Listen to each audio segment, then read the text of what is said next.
Hello everyone, আজকে দুপুরে বানাবো সাউথ ইন্ডিয়ান স্টাইল মাছলি রেসিপি। আর খেতে এটা দুর্দান্ত হয়, একবার আপনারা ট্রাই করে দেখবেন। আর আমি বারবার বলবো, একবার যদি এটা ট্রাই করেন বারবার এটা খেতে ইচ্ছা হবে। অ্যাকচুয়ালি আমার যে ফ্ল্যাটের মধ্যে একটা সাউথ ইন্ডিয়ান দিদি আছে, তো ওনার কাছে একবার খেয়েছিলাম, এই মাছের রেসিপিটা দিয়েছিল আমাদেরকে। এত টেস্টি লেগেছিল, যারাও স্যুপ ভালোবাসেন তারাও এটা স্যুপ হিসেবে হালকা মশলা দিয়ে খেতেও পারেন। আর এই মাছ রান্নাটা একদম অন্যরকম প্রসেসে রান্না। পেঁয়াজটা ব্রাউন করে নিচ্ছি আমি তেলের মধ্যে, তারপর পেঁয়াজটা পেস্ট বানাতে হবে। আর ওই সাইডে আমি করছি হচ্ছে করলা আলু ভাজি আর এই মাছের ঝোল, ব্যাস আর কিছু করব না।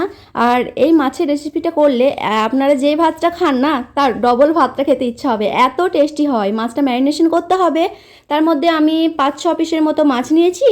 আর দিয়েছি হচ্ছে আদার পেস্ট, লবণ আর জিরে গুঁড়ো, হলুদ গুঁড়ো, লঙ্কার গুঁড়ো। এই 4টা মশলা দিয়ে ম্যারিনেশন করে রাখতে হবে। আর পেঁয়াজটা আমার ব্রাউন হয়ে গেছে, পেঁয়াজটা হালকা ঠান্ডা হওয়ার পর পেস্ট বানিয়ে ওটাও দিতে হবে মাছের মধ্যে। আধা ঘন্টার মতো ম্যারিনেশন করে রেখে দেবো। ঠিক আছে, আমি ম্যারিনেশন করেছিলাম ওই 20 থেকে 15 মিনিটের মতো ম্যারিনেশন করে রেখেছিলাম, তারপরে রান্নাটা করেছি। আর এই মাছ রান্নাটা এত টেস্টি হয়েছিল, সত্যি বলছি, বারবার বলতে ইচ্ছা হবে, এত টেস্টি হয়েছিল। এই তো সমস্ত মশলা আমি দিয়ে দিচ্ছি। আর এই মাছ রান্নার জন্যে তেঁতুল লাগবে, তেঁতুলটা কিন্তু অবশ্যই লাগবে, নইলে রেসিপিটা কমপ্লিট হবে না। তেঁতুল আমি ভিজিয়ে রেখেছি পানির মধ্যে। আর এই তো পেঁয়াজটা আমি পেস্ট বানিয়ে মাছের মধ্যে দিয়ে দিয়েছি। ব্যাস কমপ্লিট হয়ে গেল সমস্ত রকম প্রসেস, আর কোনো কিছু মশলা এর মধ্যে দেওয়ার দরকার নেই। আচ্ছা, তারপরে আমি চলে এসেছি 15 মিনিট পর রান্নাঘরে। সেম কড়াইয়ের মধ্যে যে কড়াইটা পেঁয়াজগুলো ব্রেস্তা করেছিলাম, সেই তেলের মধ্যে আমি আরও একটু সরিষার তেল অ্যাড করে দিয়েছি।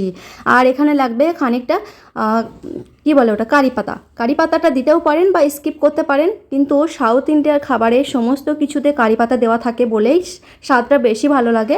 চেষ্টা করবেন কারি পাতাটা দেওয়ার। তারপরে দিয়েছি থেতো করে রাখা অনেকটা পরিমাণে রসুন কুচিটা তেলের মধ্যে দিয়েছি। একদম আলাদা রকম প্রসেসে রান্না, আমরা বাঙালিরা যেমন মাছ রান্না করি না, একদম আলাদা। ঠিক আছে, কারি পাতা রসুন হালকা ফ্রাই হওয়ার পর দিয়েছি দুটো ছোটো সাইজের টমেটোটা কুচি করে দিতে হবে, কোনো রকম পেস্ট করে দেওয়া দরকার নেই। কুচি করে দিয়ে হালকা লবণ দিতে হবে। ঢাকনা দিয়ে রেখেছিলাম, এই তো টমেটোটা একদম গলে গেছে। এরপরে দিয়ে দিয়েছি হচ্ছে মাছটা, ম্যারিনেশন করে মাছটা। চেষ্টা করবেন যেন মানে তাওয়া টাইপের কোনো কড়াই যদি থাকে সেটার মধ্যে করতে। আমার এটার মধ্যে একটু অসুবিধা হয়েছিল, বাট কোনো সমস্যা নেই, একটাও মাছ কিন্তু ভাঙেনি। ঠিক আছে, 2 থেকে 3 বার মাছটা উলট পালট করলে এই মাছ রান্নাটা রেডি। আর যে তেঁতুলটা ভিজিয়ে রেখেছিলাম না, সেই তেঁতুলটা আমি ছাঁকনির সাহায্যে ছেঁকে নিয়েছি, খানিকক্ষণ পর অ্যাড করব। মাছটা একবার উল্টিয়ে অ্যাড করব তেঁতুল পানিটা। ওকে, এই তো দেখতেই পেলেন যে কেমন কালারটা চেঞ্জ হয়ে গেছে, একদম অন্যরকম কালার হয়ে গেছে। এটা কিন্তু মাছ কষাটাও আলাদা করেও খেতে পারেন, এটাও বেশ টেস্টি লাগবে। মাছটা আমি ভালোভাবে উল্টে নিয়েছি, সাবধানতাভাবে উল্টাতে হবে যেন মাছটা না ভেঙে আসে।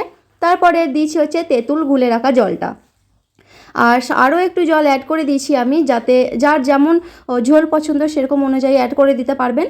তারপরে আমি ঢাকনা দিয়ে দিয়েছি, ঢাকনাটা দিয়ে আরও একবার খুলেছিলাম, আরও একবার ফুটিয়ে নিয়ে আরও একবার ঢাকনা দিয়ে দিয়েছিলাম। মাছ একদম প্রপারভাবে আমার বয়েল হয়ে গেছে, এই রেসিপিটাও আমার কমপ্লিট হয়ে গেছে।